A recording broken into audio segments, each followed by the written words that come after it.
Bruce, you must have something really good too. Of course I do. It's Bruce Danielson, and I guess I'm here to entertain you too. Welcome everybody. Thanks for being here and those watching at home. It's the Tuesday, September 24th informational meeting. Casual day here at Carnegie by the looks of it. A couple people have a sport coat on. Anyway, we will get started. Thanks again for being here. We'll have a report from the UDC, and I'm not sure if Councilor Brecky or Councilor Starr would like to give the report, but Councilor Starr wasn't there.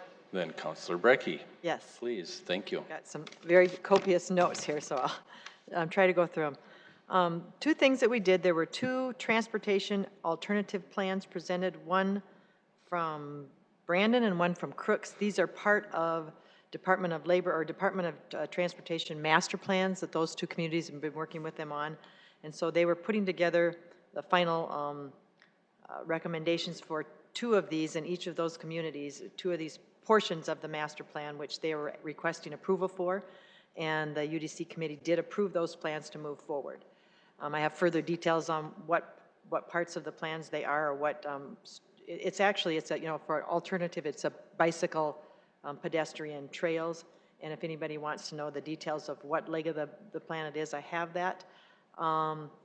Then there was a talk about two different long-range plans. We've got a long-range transportation plan market research study going on, and that's actually the gathering info part of the long-range plan, and they're at that point where they're finally getting the data together, and they're just at the place where they're going to begin studying the data that they've acquired. So they've been surveying, and this is something that the committee does every 5 years, and they're hoping to have final reports of the data compiled and delivered to us by October, and then with a November expected final report, and then a January adoption. Then also working on the Lincoln County Master Transportation Plan study. And this is, again, a master plan for Lincoln County. They're at the earlier stages. They have hired a consultant to actually do the master plan.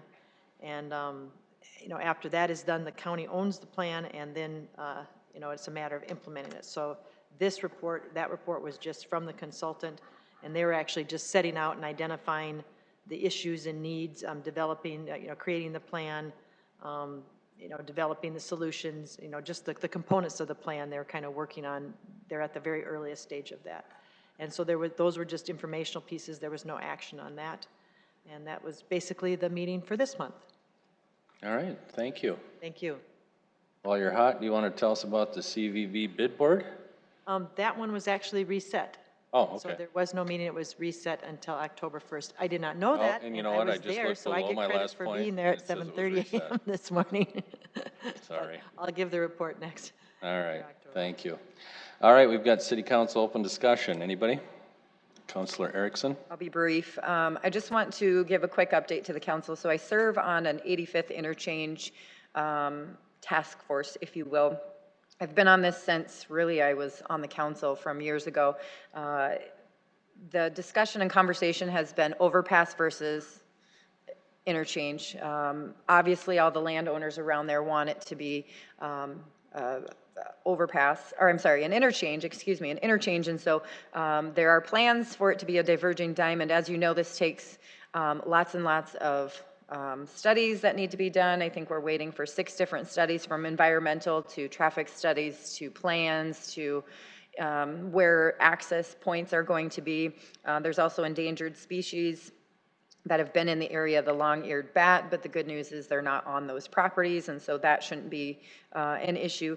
When it's all said and done, and as this process continues to move, it will be approximately another 2 years until construction begins. And so this is a very slow process, which everyone's kind of ready to get started, but as you know, dealing with 4 different agencies and people and groups, it takes a while. So I haven't updated on it for a while, but it is something that I attend on a quarterly basis, and we'll keep you apprised to that as when that moves forward. It will be an exciting time for a lot of development that will take place out in that area. All right, thank you. Anybody else? Okay, we'll move on to our presentation for the day, our August financial report from Director Pritchett. Welcome. Good afternoon, Sean Pritchett with the Director of Finance. I'm here to present the August financial report for you.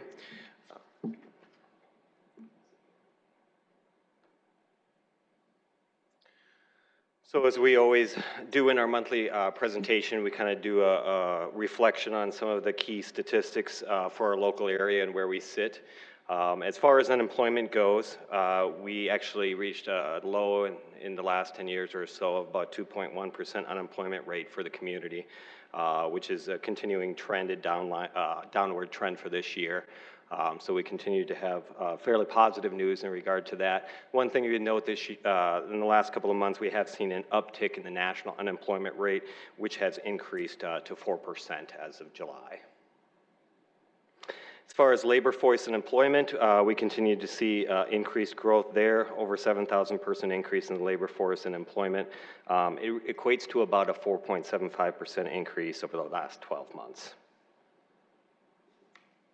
Inflation also remains very low. It was about 1.8% last month, so it's dropped very slightly, 1.7%. Still remains very healthy.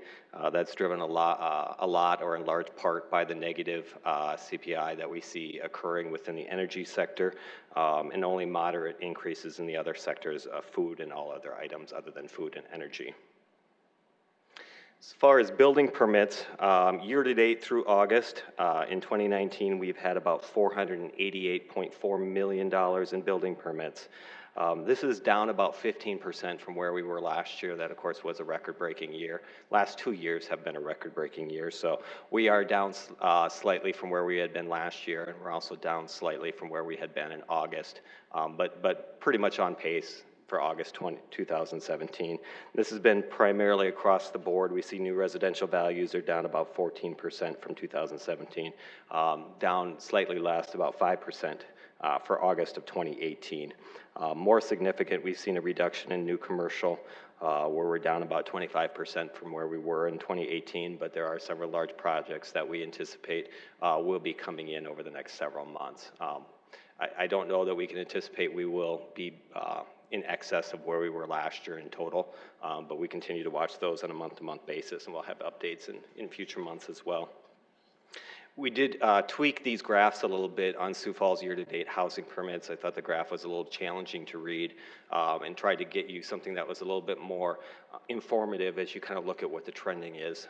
As you can see on the multifamily housing side, we have 418 multifamily permits that have been issued so far this year. That is down significantly. It's about down 44% from where we were in 2018, and you can see it's very much down from where we were in 2016. And as we've talked in previous months, that's not at all surprising. We had a huge surge of multifamily that was built in the community over those years, and so that reduction is to be expected. If you look more on the residential, single family and townhome side, we do see some reductions over where we've seen in the last 2 years as well. We've had 434 single family housing permits that were issued through August of this year. That compares to about 493 last year, so we're down about 59 housing permits in that respect. So we're seeing some reductions there, and we also see a little bit of reductions in the townhome and duplex side of things as well. The one thing that I thought was interesting, and this is the first time we've seen in the last 4 years where single-family housing permits have actually been in excess of our multifamily housing permits through this year. So first time we've kind of seen that over the last 4 years. I added a couple of additional graphs here that I thought would be interesting. We try to add a few new things on a monthly basis just to kind of give you a flavor of what's happening in our community. These come from the Realtors Association of the Sioux Empire. They do a great job of putting out statistics every month from their multi-listing service that tracks certain indicators for our community in terms of housing. The first one I thought was interesting, and you can see this over the last 16 years where our median home sale prices have been. And not surprisingly, we do see an uptick in that median home sale price over time. In 2019, August 2019, it is about 217,000. This is up from about 122,000 or so in 2003. So we are seeing increases there. The 12-month median average for a sales price of a home is up about 5.1% in August versus the prior 12-month period. The other graph that I thought would be interesting to share is the year-to-date housing affordability index. This is something, again, that the Realtors Association puts together. And to give you kind of a flavor, a higher number means more affordability, a lower number means less affordability. So the housing affordability index, according to the Realtors Association, was 163 as of August of 2019. And what that means is a 163 essentially means that the median household income was about 163% of what's necessary to qualify for a median home price under prevailing interest rates. Again, a higher number means greater affordability. And if you look just more in the recent period, we put together this graph. This just shows the last 3 years, and it shows the median price of the home relative to the housing affordability index. And you actually see some improvement in affordability from 2019 to 2018, I think, but you also see home prices raising at the same time. So the opposite component to that is either income is raising at a higher rate than home prices are, which I don't think is necessarily the case. I think what you're seeing here is the reduction of interest rates in the last most recent period that is making housing a little bit more affordable from that side. So I expect you could see that reverse a bit if home interest rates come up again here in the near future. As far as sales tax collections, August was a positive month for us.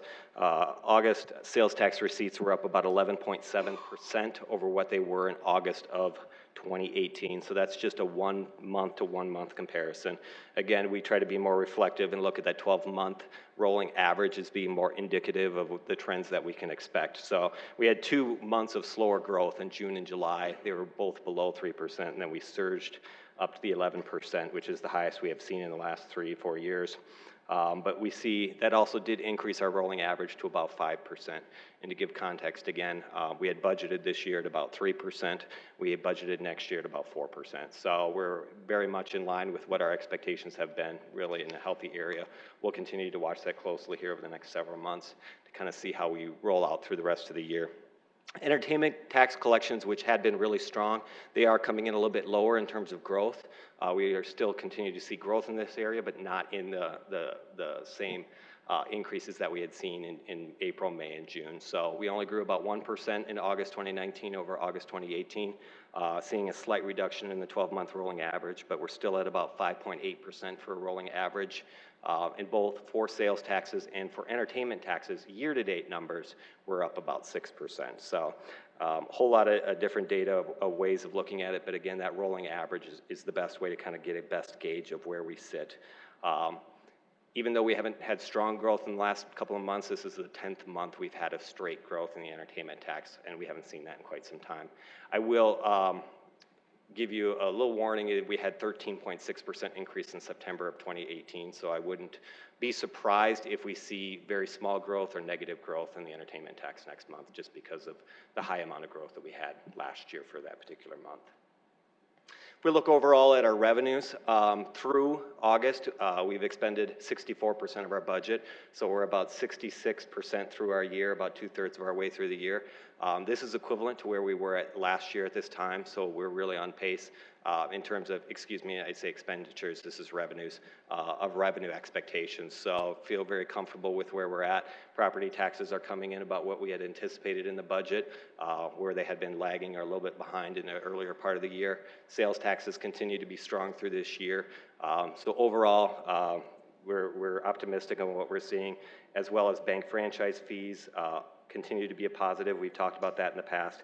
And investment income, that's been an area that we've seen some improvement in as well. We had only budgeted about $400,000, but when we put that budget together for this year, interest rates, we weren't really garnering much on our cash balances, but instead we've actually generated about $1.74 million in interest income during this period through August. On the expenditure side, we are, again, about 2/3 of the way through the year. We have expended about 63% of our budget. That compares to 62% for the same time period last year. no major real concerns here overall. Most of our budgets seem to be aligning with what our expectations have been. Again, as I said in the prior months, I mean, there is likely an expectation there will need to be a supplemental on the highway and streets side for snow removal. As we come into the fall in November, we're likely to be talking about that particular item, same as we did last year. That would probably be a contingent or a conditional supplemental if needed, similar to what we did last year. Right now we're looking at the numbers. Highways and Streets is looking at whether they've had savings in other areas before we kind of bring that number to you here in the next couple of months. And also there would be some expectations of potential supplemental appropriations that may be necessary to deal with some of the tornado and flood cleanup that we've had this fall, which we have also discussed kind of as part of the budgeting process also. With that, I would open it up if you have any questions. Thank you, Director. Any questions, Council?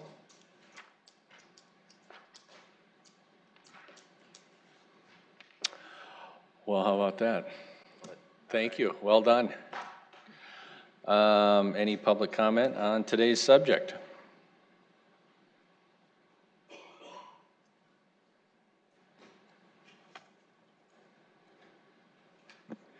Stephen Ciano. I'm not sure if this pertains, but I heard one of you discussing bats, and I've heard ads for bat exclusion. And with that, I wonder, where are the bats going to go if they are a species which is helpful to our society? So if they are a beneficial creature, you know, bats or bees or whatever might be helpful, including hawks and eagles, I think that we should, or you should, look to make a space for them. How about that? Thank you. Well, that was entertaining. Anybody else?